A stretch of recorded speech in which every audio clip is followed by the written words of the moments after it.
महाराष्ट्रातील सर्व विद्यार्थ्यांचं CST लॉन्चपॅडच्या यूट्यूब चॅनलमध्ये पुन्हा एकदा तुमचं मनापासून स्वागत करतो. तर आजचा अपडेट त्या विद्यार्थ्यांसाठी एकदम महत्त्वाचा आहे ज्यांना अप्रेंटिसशिप करायची आहे, तेही महावितरणमध्ये, आणि ज्यांचं ITI झालेलं आहे इलेक्ट्रिशियन, वायरमन किंवा कोपा या ट्रेडमधनं, आणि खास अमरावती जिल्ह्याच्या विद्यार्थ्यांसाठी एकदम महत्त्वाचं आहे. नेमक्या याच्यामध्ये काय काय इम्पॉर्टंट दिलेलं आहे ते सर्व तुमच्याशी शेअर करतो. पण त्यापूर्वी तुम्हाला काय करायचं आहे, जर चॅनलवरती नवीन असाल तर आठवणीने चॅनलला सबस्क्राईब करा आणि बेल आयकॉन दाबून ऑल नोटिफिकेशन ऑन करा. त्याचं कारण असं की जेव्हा केव्हा या प्रकारचा अपडेट असला तर तुम्हाला त्याचं नोटिफिकेशन यायला. ठीक आहे. आता बघा, अप्रेंटिसशिप कुठची आहे, तर अप्रेंटिसशिप आहे महावितरणमधली, आणि कोणत्या ट्रेड करता, तर इलेक्ट्रिशियन, वायरमन आणि कोपा या तीनही ट्रेडच्या विद्यार्थ्यांसाठी आहे.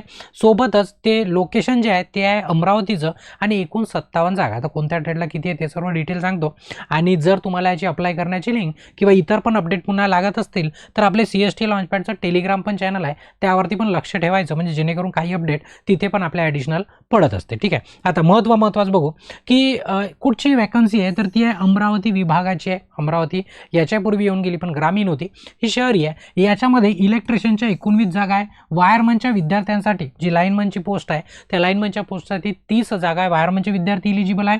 आणि कोपा करता 8 जागा आहे. अशा एकूण 57 वॅकन्सी आहे. त्याला अप्लाय करायचं, जर तुम्ही जुनी असाल तर तुम्हाला चांगल्या पद्धतीने माहीत आहे की जर अप्रेंटिसशिपला अप्लाय करायचं असेल, सर्वात पहिलं काम आहे आपलं की जे गव्हर्नमेंटचं अप्रेंटिसशिप पोर्टल आहे, या पोर्टलला सर्वात पहिले काय करायचं, तुम्हाला रजिस्ट्रेशन करायचं आहे. पूर्ण प्रोफाईल 100% फिल करायची आहे. आणि मग इथे काय करायचं, अप्लाय करायचं. तर अप्लाय करायसाठी काय करावं लागतं, या इस्टॅब्लिशमेंट नंबरची तुम्हाला गरज पडते. म्हणजे माय अपॉर्च्युनिटीमध्ये हा इस्टॅब्लिशमेंट नंबर टाकायचा. मग तुमच्या ट्रेडला काय करायचं, अप्लाय करायचं. कसं दिसते तेही तुम्हाला दाखवून देतो.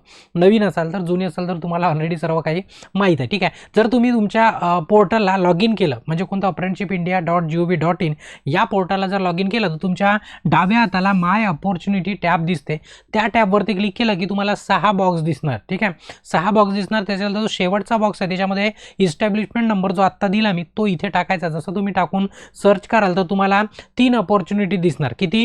एक दिसणार कम्प्युटर ऑपरेटरसाठी, एक इलेक्ट्रिशियनसाठी, आणि एक लाईनमन म्हणजेच त्याला वायरमनचे विद्यार्थी इलिजिबल. आता जो तुमचा ट्रेड असेल त्या ट्रेडला काय करायचं, अप्लायवरती क्लिक करायचं. काय करायचं, अप्लायवरती क्लिक करायचं. आता अप्लाय करून पण झालं का नाही, आपल्याला डॉक्युमेंट नेऊन पण द्यायचं आहे. अप्लाय केली तिची प्रिंट पण आपल्याला घेऊन जायचं आहे सोबत, ज्याच्यामध्ये तुमचा रजिस्ट्रेशन नंबर पण दिसला पाहिजे आणि अप्लाय केला तेही दिसलं पाहिजे. ते तुम्हाला समोर सांगतोच. पण त्यापूर्वी ज्या काही महत्त्वाच्या गोष्टी आहे ज्या तुम्हाला याच्यामध्ये माहीत असल्या पाहिजे, कोणत्या, की शैक्षणिक अर्हता काय, की तुमचं 10वी झालेलं असलं पाहिजे. काय झालेलं असलं पाहिजे, 10वी झालेलं असलं पाहिजे, कंपल्सरी आहे. त्याच्यानंतर तुम्ही बेस्ट ऑफ 5चे मार्क जर टाकाल तर ते ग्राह्य धरले जाणार नाही. लक्षात ठेवा, प्रोफाईल भरत असताना बेस्ट ऑफ 5चे मार्क्स वापरायचे नाही. 10वीचे पूर्णच्या पूर्ण जेवढे मार्क्स आहेत तेवढे टाकायचे, बेस्ट ऑफ 5चे कन्सिडर केले जात नाही. आता कुठं करते, कुठं नाही करत, पण होते तिथपर्यंत बेस्ट ऑफ 5ला वापरायचंच नाही. ठीक आहे. तुमचं ITI झालेलं असलं पाहिजे, पण तेही कुठचं, NCVTचं. दिल्ली म्हणजेच काय झालं, NCVT. ज्यांचं NCVTमध्ये ITI झालेला NCVT सर्टिफिकेट आहे तेच विद्यार्थी इथं इलिजिबल आहे. SCVT चालणार नाही, पण एक डिप्लोमा आहे तो चालतो. कोणता बघा, ITI झालेलं असलं पाहिजे. वीजतंत्री, तारतंत्री किंवा कोपा या ट्रेडमध्ये तुमचा ITI झालेला असलं पाहिजे. जर तुमचा MSBT या बोर्डाचा डिप्लोमा झाला असेल इलेक्ट्रिशियनचा 2 वर्षाचा, बघा डिप्लोमा म्हणत आहे मी, ट्रेनिंग नाही म्हटलं, डिप्लोमा MSBTचा 2 वर्षाचा झाला असेल तर तुम्ही इलेक्ट्रिशियन किंवा वायरमनसाठी अप्लाय करू शकता. म्हणजे तुम्ही त्यासाठी काय पात्र आहे. ठीक आहे. आता वयाची अट किती आहे, तर तुमची 18 वर्ष पूर्ण असले पाहिजे, आणि जास्तीत जास्त तुमचे 30 वर्ष जर तुम्ही ओपनमध्ये येत असाल तर. जर तुम्ही रिझर्व्ह कॅटेगरीमध्ये येत असाल तर तुम्हाला 5 वर्ष काय होणार, शिथिल मिळणार. म्हणजे पुन्हा ॲडिशनल 30 प्लस काय झाले, 5 झाले. मग आता बघा, याच्यात सर्वात महत्त्वाची अट ही आहे की जो उमेदवार आहे तो अमरावती जिल्ह्याचाच असला पाहिजे. बाहेरच्यांना इथं प्राधान्य दिलं गेलेलं नाही आहे. तर अमरावती जिल्ह्याचा ते ठरवणार कसं, ठरवण्याकरता आधार कार्डवरील तुमचा पत्ता बघितला जाईल. आधार कार्डनुसार तुम्हाला चेक केलं जाईल की तुम्ही अमरावती जिल्ह्याचे आहे का. ठीक आहे. तर सोबत पुन्हा आता महत्त्वाचं की तुम्हाला काय काय डॉक्युमेंट अपलोड करायचे आहे आणि सबमिट पण करायचे, नेऊन तुम्हाला द्यायचे आहे.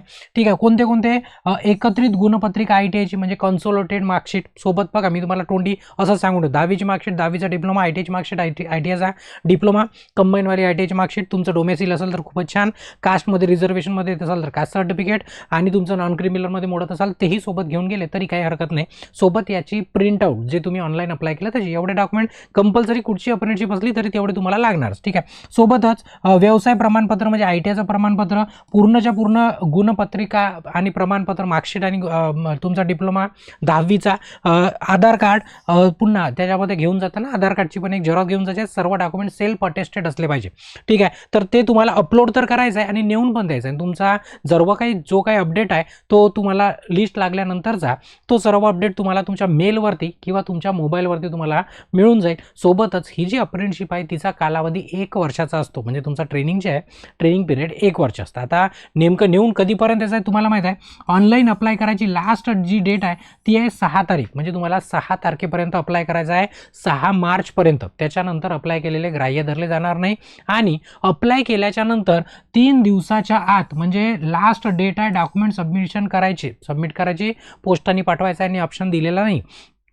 तुम्हाला तिथे स्वतः नेऊन द्यायचं आहे. कुठे नेऊन द्यायचं आहे? कार्यकारी अभियंता, शहर विभाग, अमरावती, जिल्हा अमरावती. ठीक आहे, म्हणजे जे MSEDCLचं ऑफिस आहे, MSEDCLचं जे ऑफिस आहे, मेन ऑफिस तुमच्या अमरावती जिल्ह्याचं, तिथे काय करायचं आहे, हे सर्व कागदपत्र 9 तारखेच्या संध्याकाळी 5च्या पहिले तुम्हाला नेऊन तिथे पोचवायचं आहे. सोबत काय काय द्यायचं तेही सांगितलं. सर्व काय डॉक्युमेंट तुम्हाला सेल्फ अटेस्टेड करायचे. तर ही होती सर्वात महत्त्वाची माहिती कोणाची, जी अप्रेंटिसशिप जी अमरावती जिल्ह्याच्या विद्यार्थ्यांसाठी खास आहे. आता जर तुम्ही भविष्यात येणाऱ्या महावितरण आणि महापारेषणमध्ये जी भविष्यात भरती येणार आहे त्या भरतीची जर तयारी करत असाल किंवा करायची असेल तर आपल्या ॲपवरती विद्युत ब्रह्मास्त्र नावाचा इलेक्ट्रिशियन आणि वायरमनच्या विद्यार्थ्यांसाठी एक मास्टर कोर्स आहे, जो की सर्व स्पर्धा परीक्षेकरता चालतो. टेक्निकल, पण खास महावितरण आणि महापारेषणला आपण ग्राह्य जास्ती पकडतो. ठीक आहे, तर सर्व याच्यामध्ये काय काय मिळणार आहे ते सर्व डिटेल तुम्ही इंट्रोडक्शन व्हिडिओ पण बघू शकता. चॅनलवरती आपली ॲप डाउनलोड करून पण बघू शकता किंवा इन्स्टिट्यूटच्या नंबरला कॉन्टॅक्ट करून तुम्ही अधिक माहिती घेऊ शकता. ठीक आहे, आणि हे होती तुमची माहिती कोर्सची, आणि ही माहिती होती तुमच्या अप्रेंटिसशिपची इलेक्ट्रिशियन, वायरमन आणि कोपाया. आता जर तुम्ही किंवा तुमचे मित्र कोणी असतील अमरावती जिल्ह्याचे तर आवर्जून त्यांना या व्हिडिओला काय करा, शेअर करा, म्हणजे त्यांच्यापर्यंत ही माहिती पोहोचायला. आणि जर व्हिडिओ आवडला असेल तर आठवणीने काय करायचं, व्हिडिओला लाईक करायचं, जास्तीत जास्त तुमच्या मित्रांपर्यंत काय करायचं, याला शेअर करायचं. आणि जर तुम्ही अजूनपर्यंत चॅनलला सबस्क्राईब नसेल केलं तर आठवणीने काय करायचं, चॅनल पण सबस्क्राईब करायचं. इथे या सेशनला थांबवतो आणि ब्रेक घेतो. धन्यवाद.